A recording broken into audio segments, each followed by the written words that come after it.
Okay.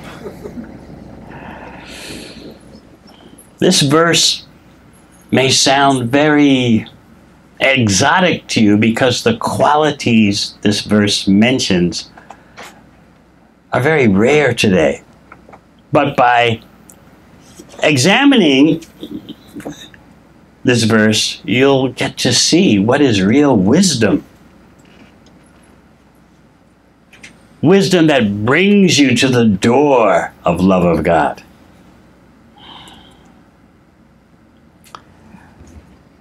We'll chant the Sanskrit. Buddhya Vasudhaya Yukto Tridyatmanam Niyamya Cha Shabdadin Vishayam Chakta Raga Dvesha Vyudasya Cha Vivikta Sevi Lagvashi Yatavak Kaya Manasaha Dhyana Yoga Paro Nityam Vairagyam Samupashrita Ahankaram Balam Darpam Kamam Krodam Parigraham Vimucha Nirmama Shanto Brahma Bhuyaya Kalpate Buddha with the intelligence, Vishuddhaya, fully purified, Yukta, engaged, Dritya, by determination, Atmanam, the self, Niyamya, regulating, Cha, also. Shabda Adin, such as sound. Vishayan, the sense objects. Chakta, giving up. Raga, attachment. Dvesha, and hatred. Vyudasya, laying aside. Cha, also. Vivikta Sevi, living in a secluded place. Lagu Ashi, eating a small quantity. Yata, having control. Vak, speech. Kaya, body. Manasa, and mind. Jnana Yoga Para, absorbed in trance. Nityam, 24 hours a day. Vairagyam, detachment. Samupashrita, having taken shelter of.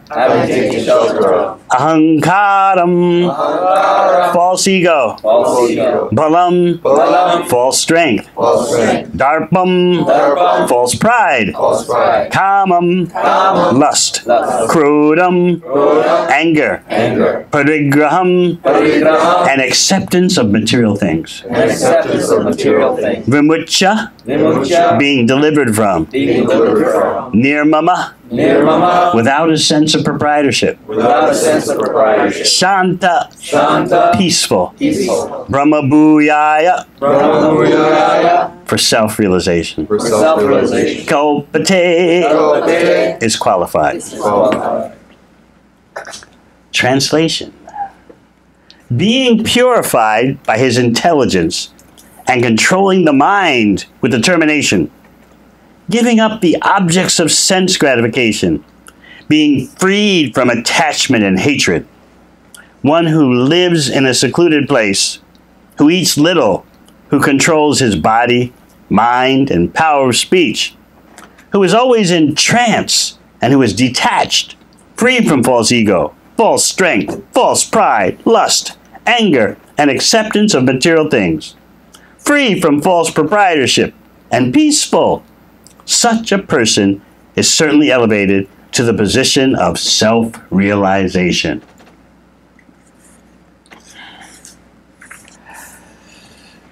hear from the purport.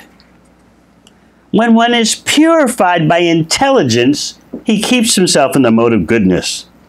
Thus one becomes the controller of the mind and is always in trance. He is not attached to the objects of sense gratification, and he is free from attachment and hatred in his activities.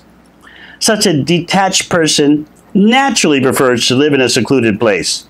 He does not eat more than what he requires, and he controls the activities of his body and mind. He has no false ego, because he does not accept the body as himself. Nor has he a desire to make the body fat and strong by accepting so many material things. Because he has no bodily concept of life, he is not falsely proud. He is satisfied with everything that is offered to him by the grace of the Lord, and he is never angry in the absence of sense gratification. Nor does he endeavor to acquire sense objects. Thus, when he is completely free from false ego, he becomes not attached to all material things, and that is the stage of self-realization of Brahman. That stage is called the Brahma-bhuta stage. When one is free from the material conception of life, he becomes peaceful and cannot be agitated. This is described in Bhagavad-gita 2:70. Apuryamana achala pratishtang samujjama pravashanti advat tadvat kama yam pravashanti sarve sashantam apnoti nakama kami. A person who is not disturbed by the incessant flow of desires that enter like rivers into the ocean, which is ever being filled but is always still, can alone achieve peace, and not the man who strives to satisfy such desires.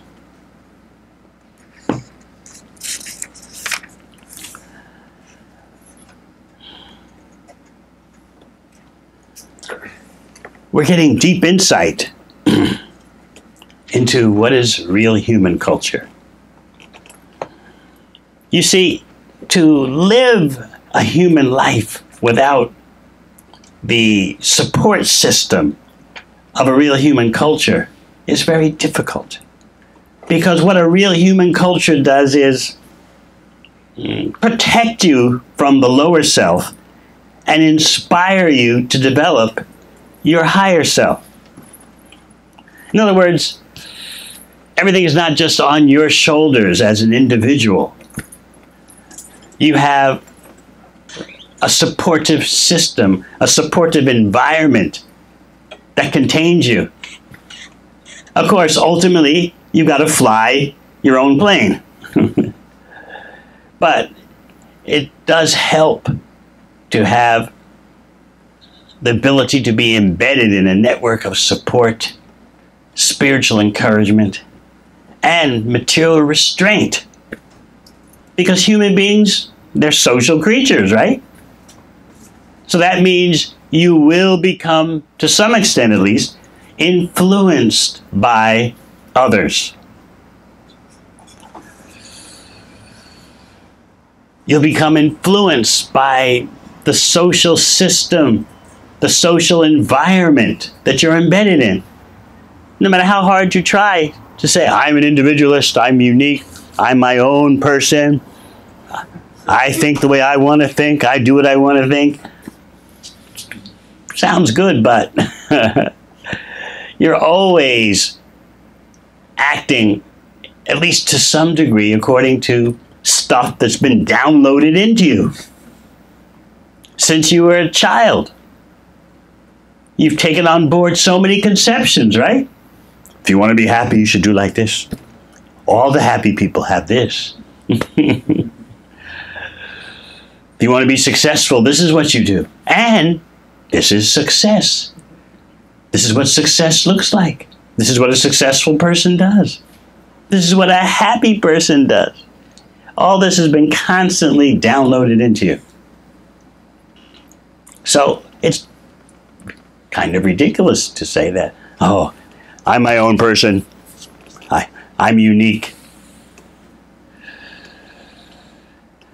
You may have, to a minor degree, some different stylistics, but the major mode is the same old song.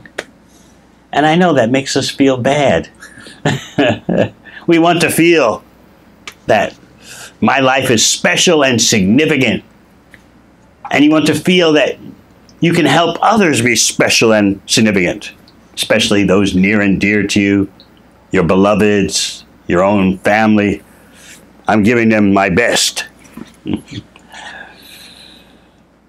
But the fact is, we are absorbed in darkness.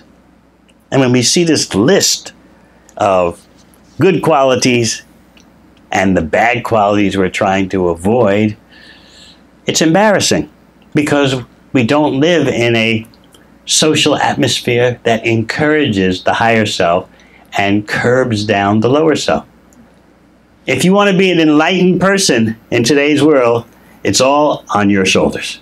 You don't get any support from your family. You don't get any support from your cultural or political or economic leaders. How many of you, I often ask this question, have gotten, well, no one uses snail mail these days, but how many of you have gotten an email from some government official saying, we've heard that you're a candidate for self-realization. We're so happy to have a person like you living in our district. Anyone ever get?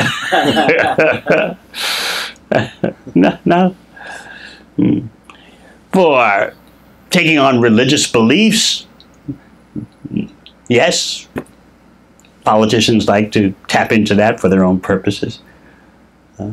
But actually understanding what is the spiritual science, not very popular these days. People are very quick to designate themselves as this religion or that religion. But what about the science of the soul and its relationship with the Supreme Soul? Where do we get that kind of knowledge?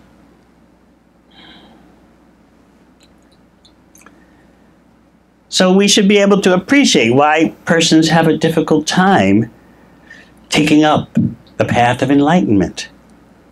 Most persons need support from around them. And I know some of you feel sometimes like you're just alone trying to make progress on the path of bhakti when all around you are just millions upon millions of persons who are going a completely different way and they don't understand what you're doing or why you're doing it. So yes, bhakti yogis are unique. They're at the top rung of the yoga ladder, beyond even accumulating wisdom. And this verse today is describing what those who are successful in Jnana Yoga, the path of approaching self-realization through the knowledge acquiring process, acquiring spiritual wisdom. This verse is describing the qualities of such a person. Purified in the intelligence, able to control the mind with determination, giving up the objects of sense gratification, being freed from attachment and hatred, living in a secluded place, eating little, controlling the body, mind, and power of speech, always in trance, detached, free from false ego, false strength, false pride, lust, anger, and acceptance of material things, free from false proprietorship and peaceful. Such a person is certainly elevated to the position of self-realization. So you hear this list and wonder,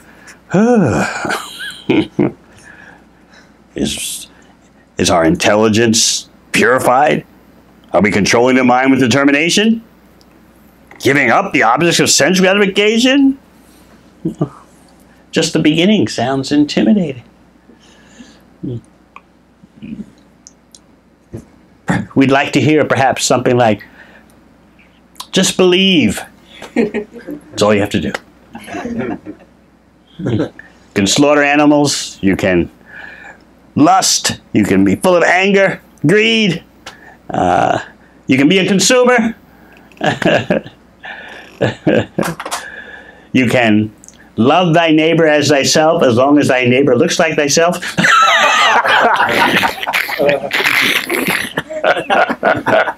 Don't you remember that commandment from the New Testament? Love thy neighbor as thyself, as long as thy neighbor looks like thyself. Otherwise, send him back. So, we can be artificially religious like that. But where has that gotten people? And where will that take you? That's why nowhere in Bhagavad-gita does Krishna ask you to believe anything. It's not a religious beliefy kind of book. Just believe this. And that's it. You'll be enlightened, you'll be saved, you'll be self-realized. No. What does Krishna tell Arjuna in the 7th chapter of Bhagavad-gita? Maya saktamana partha yogam yunjan marashraya. Arjuna, listen to me. I'm going to teach you how your consciousness can be attached to me. You'll understand everything without any doubt. You'll understand fully. Just listen, and I'll explain to you the process. And that's what Bhagavad-gita is doing to you. It's presenting to you the bhakti science.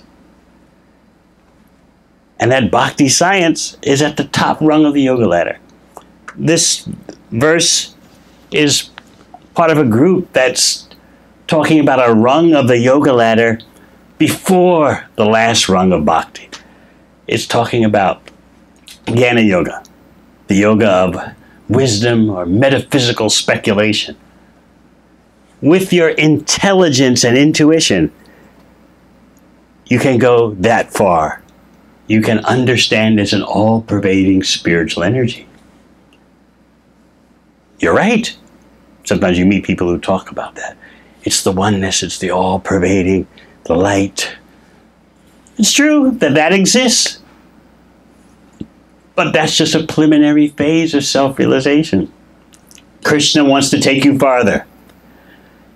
In other words, appreciating by intelligence that there's some kind of all-pervading spiritual energy, appreciating that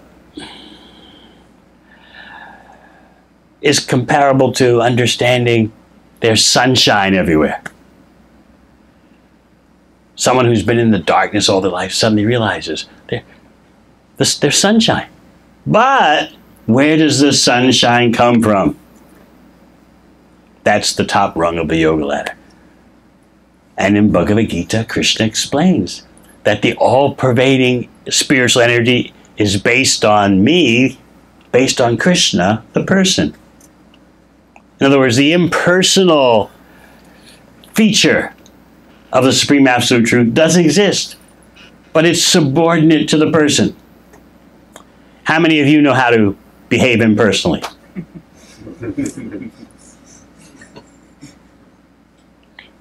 Do you know how to behave impersonally? Yeah. What do you do? Act really nonchalant. Let's say there's someone you just don't want to be there for. What do you do? Just graze them off. Just let them just flow, you know? I don't know, like, what you want me to say. Yeah, exactly. Like, nonchalant, like, just act aloof. Act like more. We are saying in a nice way. Act like they don't exist. Exactly. That's being impersonal. So Krishna has an impersonal presence in which it seems like Krishna personally doesn't exist. So some people become attached to that as the ultimate stage of self-realization. Although Bhagavad-gita clearly says otherwise. Krishna says, my impersonal presence is based on me, the person. Just like in your case, you are a person who decides to be impersonal towards someone. You don't want them getting close to you. So you put out the vibes that, by the way, have you noticed you don't exist? And the person gets the hit, right? So Krishna has an impersonal presence. Just like the sun has sunshine spread everywhere. So this verse is describing the qualities you develop by appreciating the all-pervading energy of Krishna. Brahman is the Sanskrit term, the impersonal presence of Krishna. But very quickly, Krishna is going to take you beyond that. He's going to, in the coming verses, talk about how to understand Him, the Supreme Personality of Godhead, as the ultimate reality. There's one problem in appreciating the all-pervading spiritual energy. The problem is you'll think that's the ultimate phase. Furthermore, you'll think, I am it, and it is me, and we're all just the oneness.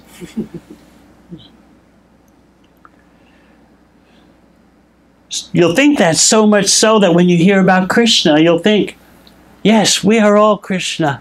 We are all that oneness. So this is a great mistake, and therefore a great danger on the path of enlightenment. Bhagavad-gita will always point out the highest attainment is understanding Krishna in truth. Krishna as a Supreme Personality of Godhead. But the fact is, Krishna has other aspects which are subordinate. Just like in your case, you have an impersonal ability that's subordinate to you, the person. You can turn on the cold air. So Krishna can do the same thing. This is very important for us to understand that there are various phases and stages in self-realization. So then you might say, if there are these phases and stages, okay, let's briefly talk about the characteristics of a real human civilization so you can see what we don't have.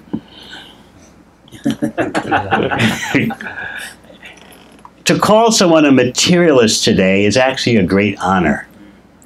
A materialist, as understood from the Vedic point of view, is someone who understands every action has a reaction. So let me do material actions that will bring about the best material reactions in this life and the next life. Now, how many materialists, persons you call materialists or who call themselves materialists, have an understanding of karma, how to prosper in this life and the next life, how to be comfortable now and even more comfortable in the future? Most people couldn't care less about the next life.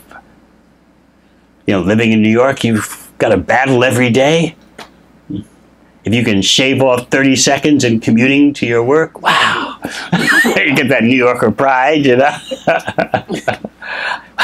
You tell your friends at work, my trip to work, my commute took 30 seconds less today.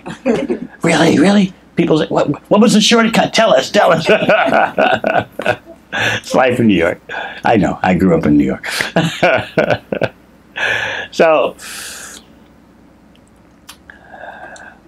if we're actually a materialist, we should know how to do material activities that produce good results in this life and the next. But what do you see among human beings today? They're so destructive in the name of enjoyment. In the name of pursuing happiness, they're so self-destructive, environmentally destructive. They have no idea how to keep anything together. Can't keep relationships together, right? Oh, it's such a mystery for people these days, how to have a relationship. They need so many guidebooks. You know. How do you sustain a relationship? When should you say yes? When should you say no? How to love. How not to love too much. On and on it goes. So in that way, we're living in very severe times because you don't actually have materialists. You don't have persons who know how to live a successful material life. I was just telling one of my dear associates, Aryasva in the back, the statistics that keep coming out, poll after poll, survey after survey, about loneliness in the USA, you know? How many of you here are between the age of 18 and 38? Okay, most of you. More or less millennials. You're one of the loneliest generations in American history. The only generation more lonely than you are the ones coming behind you. So according to statistics, poll after poll, survey after survey, they say the same thing, that 30% of millennials say they're lonely. And 22% say they have absolutely zero friends. Now, this is in spite of all the social media, which supposedly brings people together. But, as Aryasva was pointing out, that social media gives them an artificial sense of connectivity. You know, thumbs up, thumbs down, and people are not really relating to each other. And so they're becoming desperate psychologically.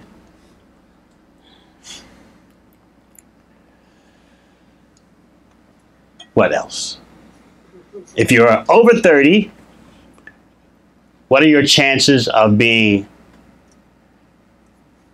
stressed out to the point where you have anxiety disorder? If you're over 30, how many are over 30 here? All right. You've got a 1 in 3 chance of suffering anxiety disorder in your life. That means every third one of you over 30 has anxiety disorder to the extent that it requires professional treatment. Now, how many of you are under 30? Raise your hand. What are your chances? 50%.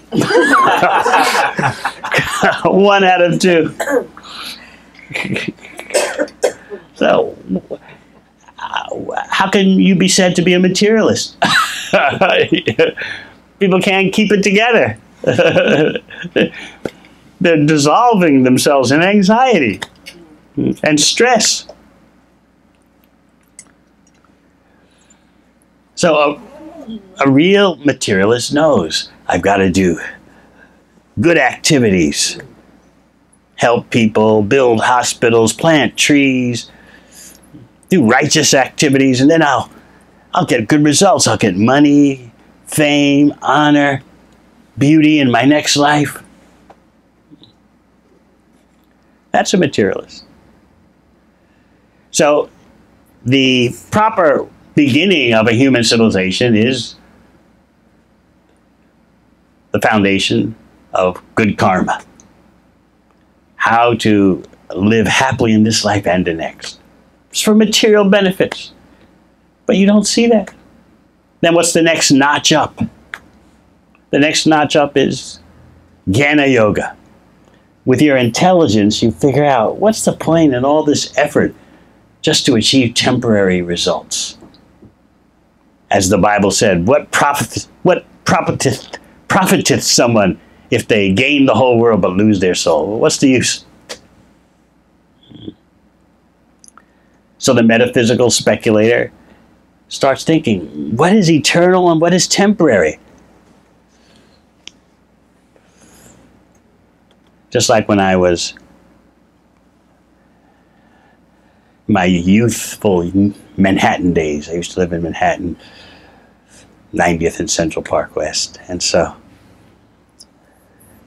I knew where all the good times were in New York City. My friends knew that. And so they relied on me. They called me a pleasure lover. They could always count on me to find the best action, cafes, nightclubs, concerts. But I began to think, how can I be a genuine pleasure lover if I don't know anything about pleasure that is beginningless and endless? If I'm a true pleasure lover, I need to know about pleasure that has no beginning and no end. Then my reputation's justified.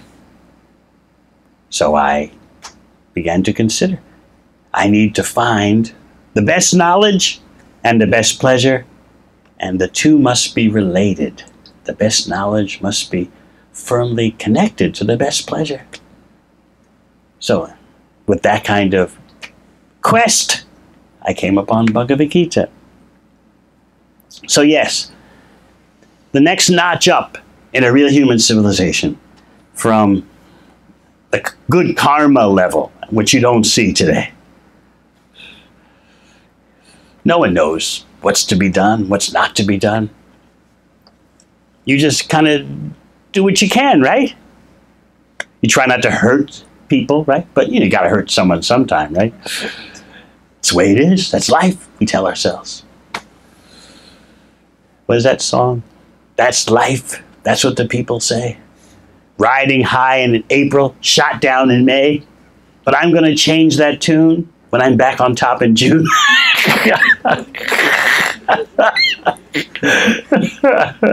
It's a good New York song.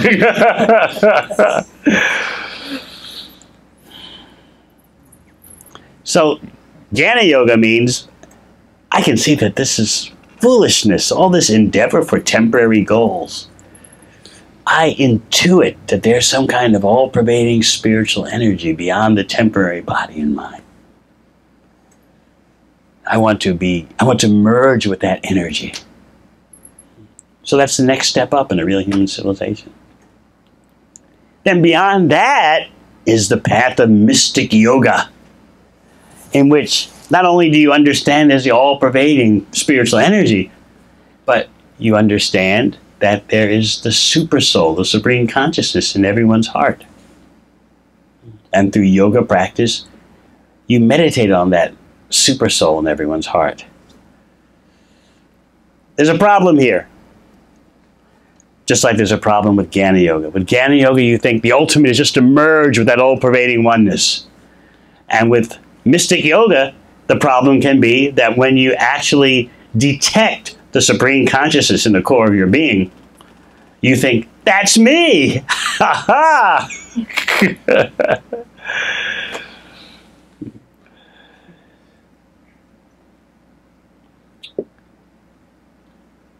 You can also, doing mystic yoga, get hung up in mystic powers.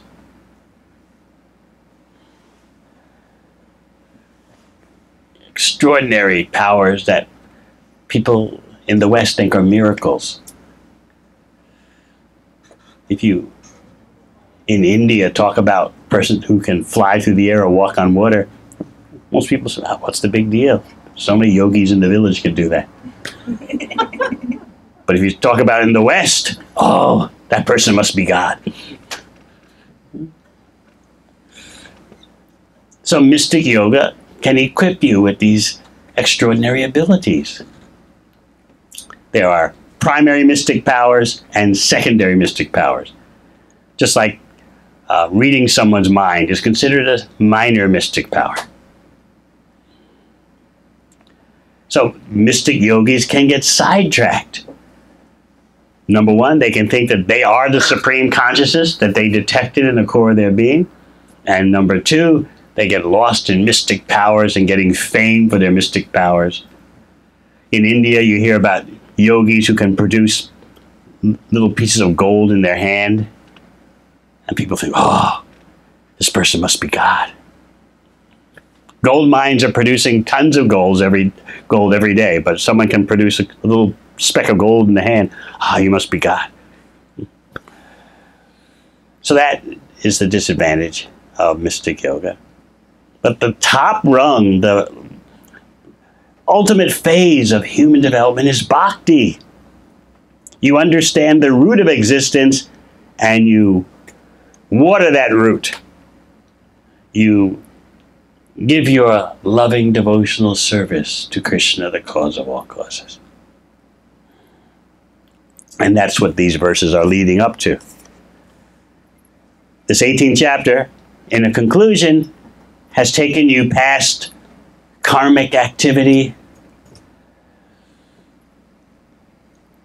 It's taken you past even karmic activity performed for the pleasure of Krishna. It's taken you through Jnana Yoga, metaphysical knowledge and wisdom, for the sake of understanding Brahman, the all-pervading spiritual reality. And now you're being deposited right at the doorstep of pure love and devotion, the love supreme. So it's good for us to know the components of a real human civilization so we can be a bit humbled and realistic about how far from the mark the present so-called civilization is. We're so accustomed to living with so many threatening circumstances. Nuclear weaponry, climate change.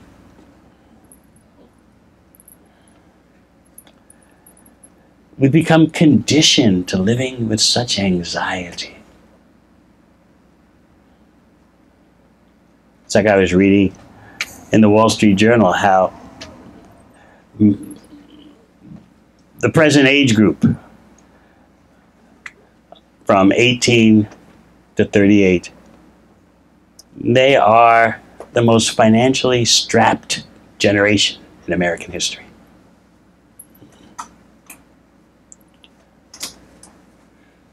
They can get a job, but it's generally not in the field that you studied at college. So yes, you can get a job. You can be a burger flipper. And for all those years you spent in college, guess what? Got to pay the costs. So between the job market not giving you what you want and having to pay college debts, you're part of the most financially strapped generation in American history. And the Wall Street Journal says there's no sign of any change. Now, if you consider that your goal in life is non-material, it's a great time to be a human being, because all your false hopes can be revealed as obviously empty. Elsewhere in Bhagavad-gita, 16th chapter, Krishna talks about Asha Pasha Shatar Buddha, bound up by a network of false hopes. You can just see like someone with a boa constrictor wrapped around them. We've got all these false hopes wrapped around us. I'm going to be a this, I'm going to be a that, I'm going to be satisfied, I'm going to be happy. All I need is this, all I need is that. You're just bound up. But it's easy to do a reality check these days. Look at what kind of world we've created, destroying nature. And people claim to be religious, but don't even have the basic understanding of self-realization, that they're not the body. They don't understand the bodily fallacy. I am this body. I am this gender preference. I am this ethnicity. That's me. And we even take pride in our externals. It's like someone taking pride in saying, I'm Calvin Klein, or I'm Dockers, or what's the famous handbag maker for ladies? Gucci or something? I'm Gucci. That's the same thing as saying, I'm this class, I'm this culture, I'm this country, I'm this creed, I'm this color. It's all external. But because people lack genuine spiritual knowledge, they're religious in terms of, they may be religious in terms of superficiality, but there's no understanding of what the spiritual science is. Are you the body or are you not? Whether you call yourself Christian, Jewish, Islamic, New Age, whatever. Are you the body or are you not the body? Without understanding that point, we never make a real beginning in human civilization. So what you have today, you want to see the root of all the problems? People are taking more and more shelter of their bodily misconceptions, the bodily fallacy. You're feeling inadequate? You're feeling you're missing something? It's because you haven't identified with your body enough. Take shelter of your body more. Identify with your body more, and you can feel pride. You'll have alliances with other bodies of your particular gender, ethnic, this, that, whatever designation. Not only that, but you'll have people you can hate. So, wow, your life is complete. You've got friends, you've got enemies. What more can a human being want?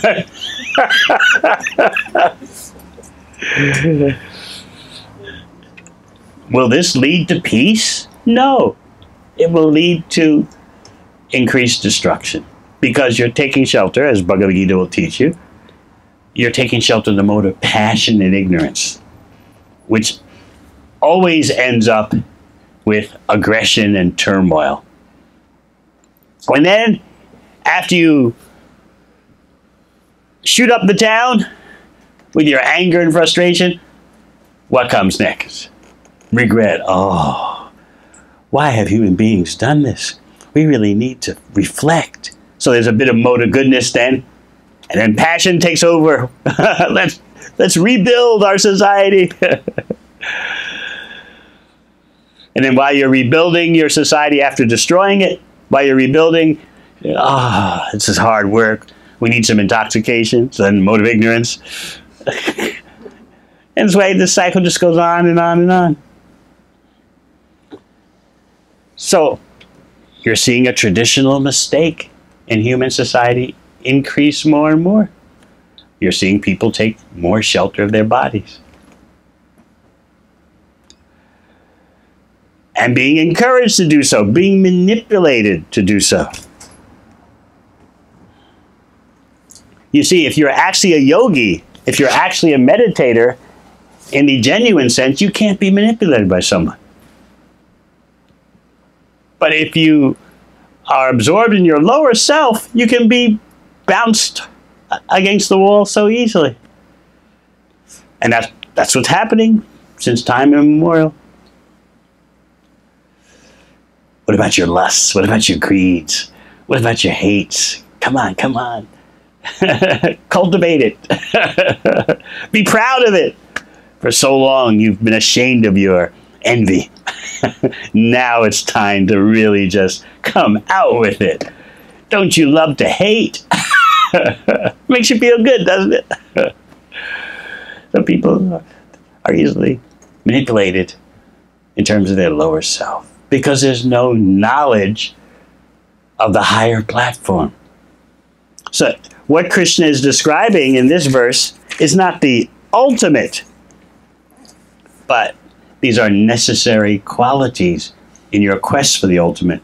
But the amazing thing is, by practicing bhakti, you'll get these qualities.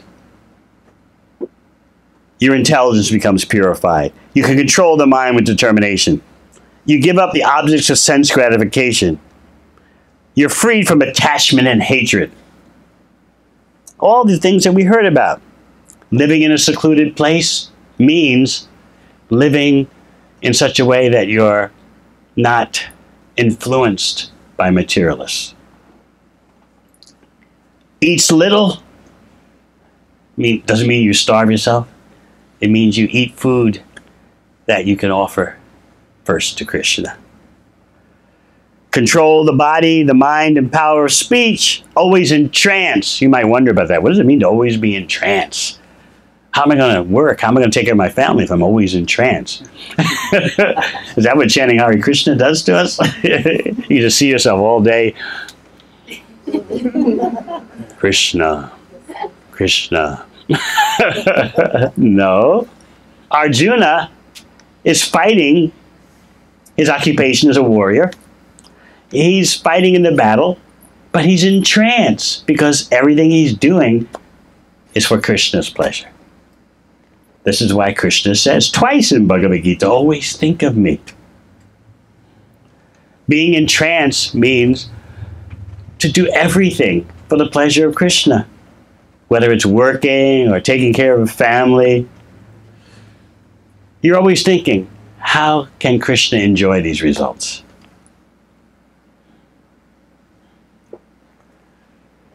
Just like our friend Haryasva in the back. He runs a kind of catering operation in Philadelphia. And he's always thinking, how can Krishna get more pleasure out of this? That's trance. That's samadhi. Yes, I know there are other definitions of samadhi, but they are lower and practically impossible to do in this day and age. How many of you are ready to go to the top of the Himalayas and live there? Or find a cave and live there and be in trance and try for samadhi? No. But you can attain more than the mystic yogis can get. You can attain more than the Jnana yogis can get just by attentive chanting of the Hare Krishna mantra. You get the top rung of a yoga ladder and all of its qualifications simply by chanting Hare Krishna. Because we live in such troubled circumstances, Krishna has made everything easy. He's given us the express train to the top rung of the yoga ladder. Because our life is too short to go through Jnana yoga and the good karma system and mystic yoga and finally get to bhakti. Bhagavad-gita has taken you on a journey in that way. It's pointed out what is karma, what's karma yoga, what is jnana, what's jnana yoga, what is mystic yoga. But you don't have a life that's long enough for that, for the slow train.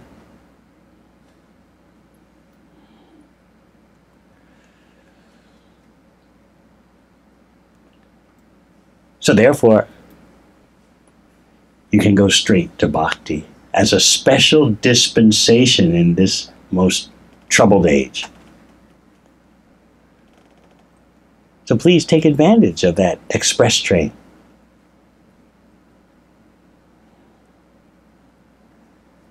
So it's very important for us to know what are the qualities of a real human civilization. So we're not fooled. So we don't think that just because we have this religious belief or that religious belief, or this scientific theory or that scientific theory that changes every 10 years, we don't think, oh, we're so advanced.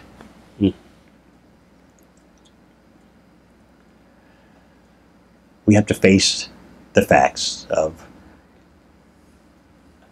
our living situation and how we need the support of other practitioners, similar-minded persons who want to make spiritual progress. Not religious progress, but spiritual progress. We need their support. We need their camaraderie. Birds of a feather flock together. So we all need each other. Krishna is unlimited. You know what that means? It means that Krishna wants to see unlimited bhakti yogis. Not because Krishna suffers some kind of lack. No, Krishna is perfect and complete. But it's part of Krishna's unlimited nature to want to see that there are unlimited cooperators with his pleasure. Krishna is always perfect and complete. But he wants to share that perfect completeness with you.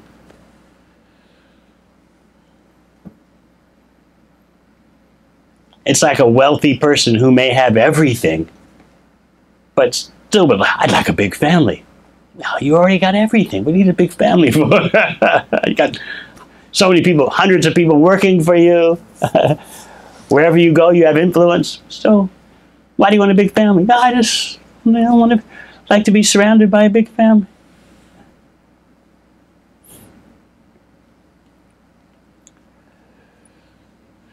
Thinking of a particular family story. I have to be careful because sometimes my family members watch my classes online. Oh, there he is again talking about us. Where does this video go?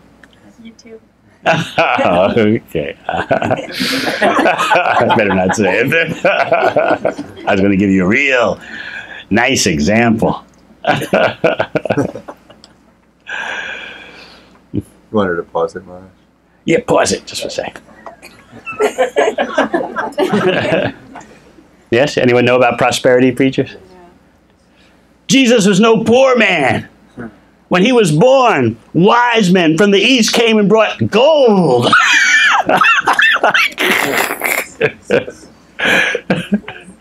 This is not a church. This is a multinational corporation.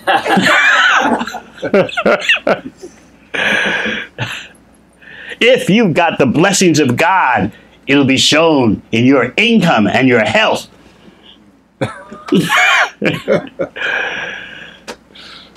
This kind of mentality affects religions throughout the world. India, Middle East, North America, Europe, South America. If there is actually a supreme controller, I should be getting benefits from it. But in bhakti, you finally get the wisdom to know that Krishna wants to share unlimitedly. That's why he says, come to me. It's a natural expression of unlimitedness. There should be unlimited persons cooperating in my pleasure, and that's the best thing for them. So you can see that a little bit reflected in ordinary persons, and they want a family. I want to see my experiences can be shared.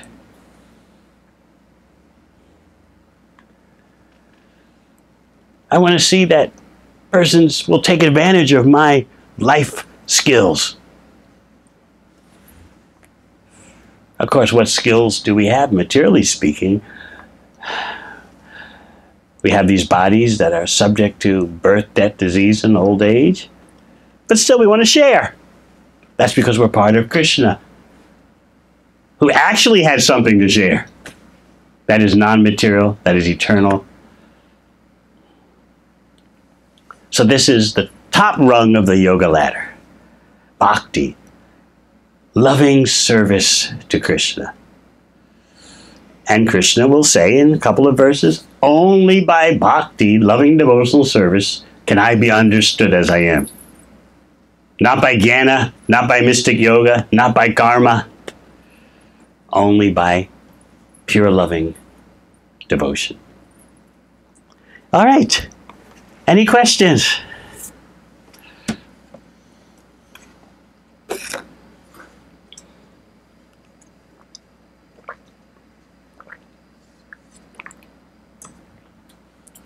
Yes, Haryaspa. Well, there's another question that will make you give more.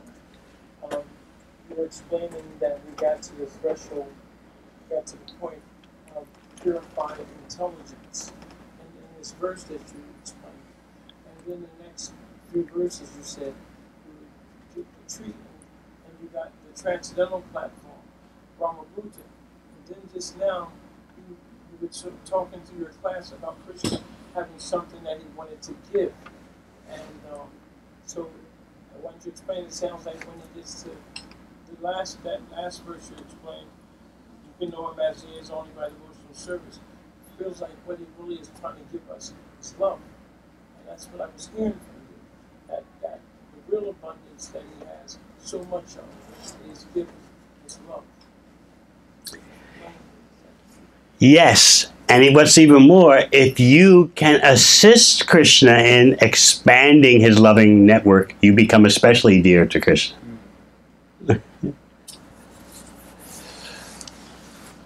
Therefore, at the very end of Bhagavad-gita, Krishna says, no one is more dear, nor will there ever be one more dear than someone who assists me in expanding my loving network. Very good point. Thank you. Yeah. Thank you for the lecture. I was wondering, what would you say if someone asks you, is freedom free or we have to work to be free? What do you mean by freedom? Okay. Reminds me of, I was speaking at university in Johannesburg, South Africa. And on the way to this lecture at their professional center, I saw a billboard on the side of the road in which Nelson Mandela was quoted. And he said, there's no such thing as partial freedom. So I gave a whole talk about that. What is partial freedom and what is full freedom? You cannot find full freedom on the material plane because you're imprisoned by a material body and mind. You're shackled by time and space. Where's the freedom? You may think you have political freedom. You may think you have economic freedom. But you're so easily manipulated in terms of your lower self. Your head is full of all kinds of misconceptions loaded into you since birth. Where's the freedom? Full freedom can only be found on the spiritual platform. Material life means just a glimmer of freedom. Not even enough to call it partial. Someone declares, we want freedom. But meanwhile, they're totally enslaved by their own body and mind. How can you be free when you identify with the body as the self? I am this ethnicity. I am this gender preference. I am... And then you become proud of it. When I'm speaking at universities, it's expected that I acknowledge that someone who speaks from a certain gender preference or ethnicity is an expert in that field, so to speak. I'm expected to defer to it. Someone will raise their hand and say, excuse me, but speaking as an Irish-American heterosexual, I would like to I would like to make the following point. And so what's implied is that I should, oh, yes, you are the expert in that particular designation. So I got so tired of this, you know, because I'm immediately supposed to be respectful. You know? I would bring sometimes in the Philadelphia area, I'd bring one devotee from our Gita Nagari farm. And when students would start doing that to me, excuse me, but speaking as, you know, a Chinese homosexual, you're supposed to, immediately I'm supposed to, oh, you are the expert in your designation. I should listen. What I do, I point to this devotee, this bhakti yogi, and say, and what do you have to say? He'll stand up and say, and he's a mixture of everything. Say, speaking as an African American, Native American, Syrian, who's married to a Kazakh German wife, and people go, wow! We can't beat that, you know? Because his father is Syrian, his mother is African American and Navajo Indian, and his wife is Kazakhstan, Russian, German. And he always has, and because he said, my wife is such and such, people assume, oh, you're hetero. Okay, okay.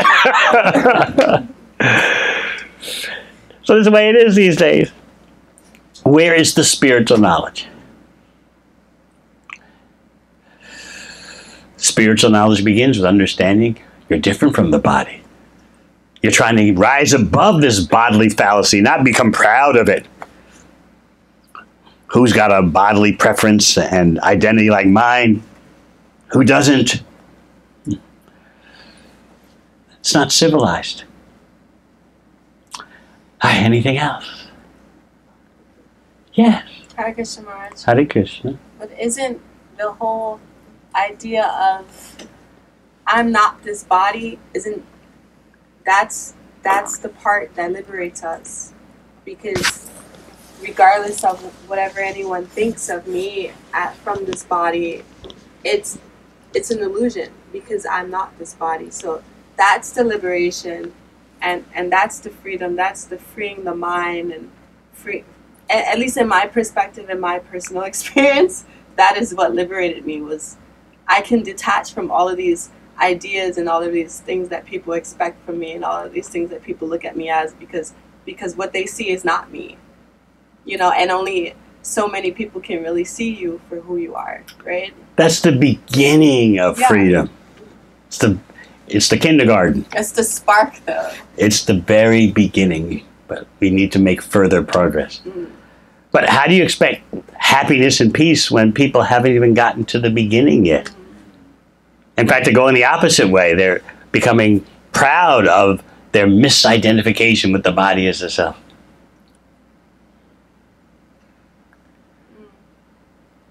So the bhakti yogi doesn't take any bodily identification seriously.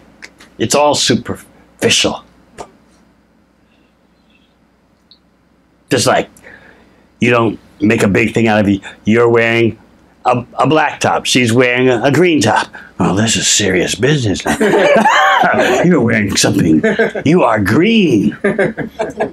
And he is plaid. What are you going to do about this?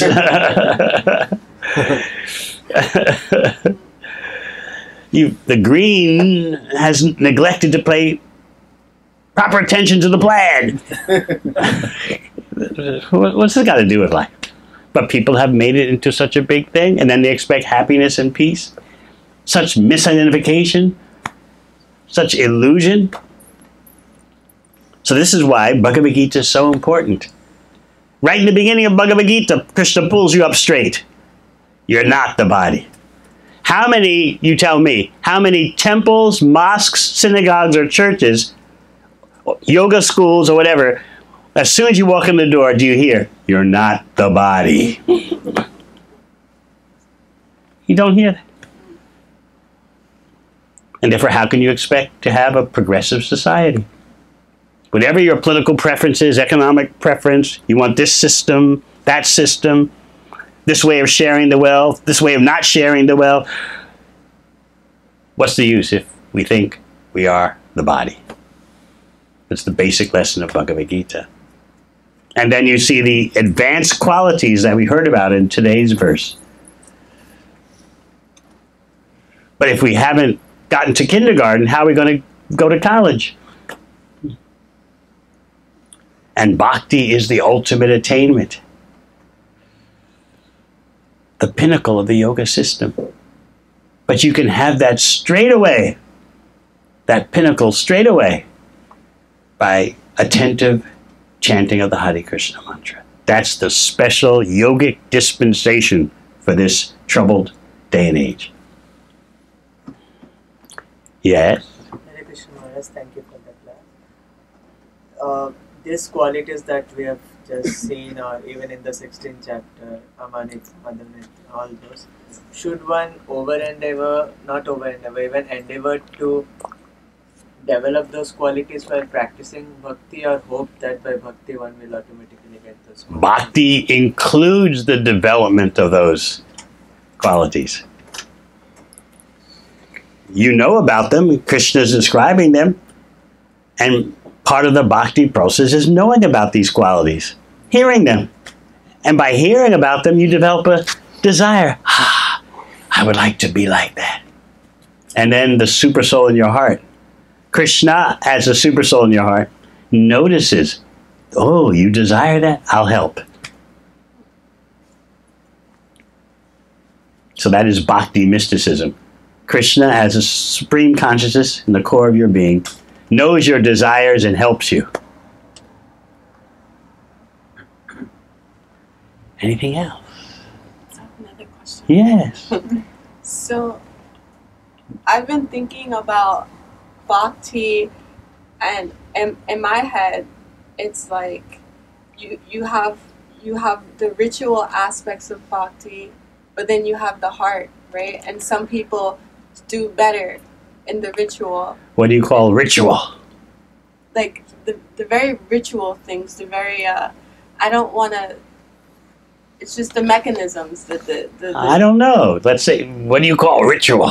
something ritual. For instance, the japa, or just like the rituals of the temple, like how you come in and you bow to Srila Prabhupada first, and then you go to the deities, right? That's all about sensitivity. Okay. Just like if someone wants to establish a relationship with you, they go through certain protocols. You might call it rituals, but it's a way of showing respect, sensitivity, personalism. So let's keep that in mind when we talk about the so-called rituals in bhakti. Yeah. Okay. I'm trying to be careful. Yeah, I noticed that. Very good.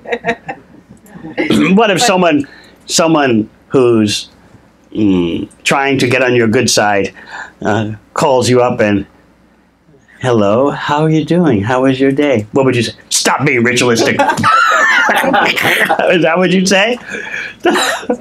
No, because it would be kind of rude for them to like get on the phone and just start talking about themselves. Right. So what you're saying is that these procedures are all about personalism.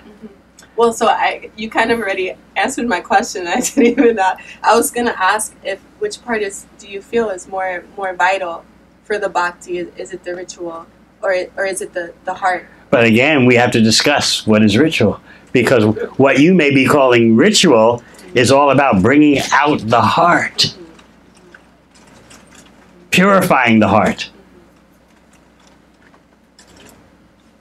Just like if someone wants to show they care for you, they would know when your birthday is. They would know what you would like for a gift. Yes? They shouldn't forget your birthday. It ever happened? Yeah. Oh, that's why now we have Facebook, so you never forget anyone's birthday. But you would expect that you should know my birthday. You should know the gifts I want. You should know the flowers I like. You should know... you should know what I feel before I feel it, and what I think before I think it, right? So you're saying that both parts like mesh together, and they're both... It's all about bringing out the pure heart. It's all about stimulating the love for Krishna. So ritual kind of implies external superfluous activities. Yeah. But in this day and age, we're so time pressed and our life is so short that we're given the essence to chant Hare Krishna, to hear about Krishna, to engage our senses in Krishna's service. So the bowing down and that kind of temple etiquette, it's all about showing sensitivity. But as you get more knowledge of bhakti, you'll understand why you do this, why you do that. In the beginning, we don't overload persons with a whole truckload of temple behavior. I understand the significance of all of it, but in my head, at least, I've been thinking about how I can kind of separate actions from it being like, oh, I do it because I'm told to, versus like this innate love that you have in you like for Krishna, like you want to be like that, you know what I mean? But for that innate love to come out, we need purification. Of course, I respect the process of purification. I'm not saying that it's wrong. I'm just by practice, weighing. By practice, the heart becomes purified and the spiritual heart comes out. So take your medicine, please. Anything else? Yes, way in the back. Kind of going off of what she said. You said purification, so our Krishna consciousness develops with our purification. So, say for example, I'm becoming Krishna conscious, but I also live amongst materialists who aren't aware of Krishna, and they are wondering about my spirituality or my development. They don't understand. Should I explain to them what's going on, or would it be more wise to just allow their own nature to develop, or would that even be considered not doing my duty as a devotee to at least teach them something? Or Feed persons according to their appetite. Don't overdose them. Everyone's at a different place in, shall we say, their cosmic journey. More precisely, everyone's in a different place in terms of their going from one body to another. They have different spiritual proclivities intensities, differing spiritual appetites. So don't force feed someone. Try to, in some way, help everyone along, even if it's just a little bit. Some of your friends or family members may notice a change in you and ask questions. Often with family, there's a sense of familiarity. Like my mother, you know, she's 91 now. And she's still telling me, I remember when I used to hold you in my arms and you were such a little child. And no matter what I say, I'm just a little baby. And you know, she's 91 now. So families are like that. My brothers, my sisters, I'm just the brother. That's what I am. So the best way in dealing with family is let them see the difference in you. Be the change that you want them to see. And naturally, there'll be some acquaintances who, hey, what are you into? I notice that you're really peaceful. And you can tell them more. So you have to have a sense of timing. This is all about being personal. It's very impersonal to just kind of overdose everyone. But as you become more advanced in bhakti, you'll know how to treat individuals with their individuality. It's all part of personalism, and Krishna is the Supreme Person. Nice question. Yes. Sometimes I feel a sense of internal conflict where there's a desire to detach from the body and release myself from this experience. And do what? And then what? Whatever the next thing. Huh? Whatever the next thing is. What is it? Some other phase. Like I what? assume that What's the next phase? Human life can't possibly be the only experience that can be had. Well, wait a minute. Let's go back a bit. You want to release from the body in the next phase, but what is it? Unless you know what the next phase. No. Okay, because unless you know. Let's see. No, let's get the knowledge and understand. Okay, that's cool. Well, the rest of my question was, okay, that's the one side, and then the other side is, do I invest in the body and channel the love of Krishna through this character that I am, this avatar? Use what you've got for Krishna's pleasure. Use your body as a tool. Your mind is a tool. So Krishna says in Bhagavad-gita, whatever you do, do as an offering for me. So use your body for Krishna's pleasure. Your body means senses. The body is a bag of senses. So use your senses for satisfying Krishna.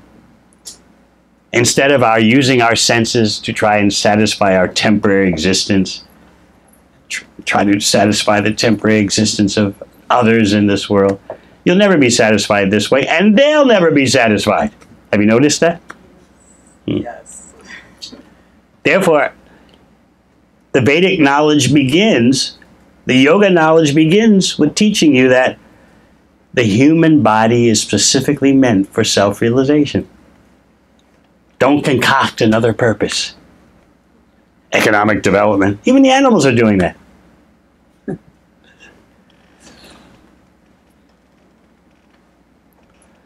We're meant to go to a higher level. That takes knowledge and purification.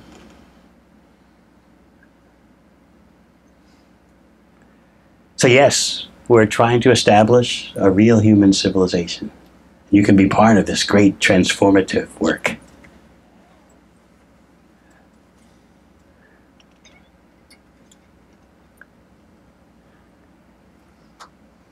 So no other questions? Well, I thank you all for your kind attention. So now we have some kirtan? Yeah, we're wondering if we would request you to lead kirtan if you'd like to. Sure. What's your system for that? Well, we chant till about 8 o'clock. But again, you know, as you like, Maharaj. And Hare Krishna. All right.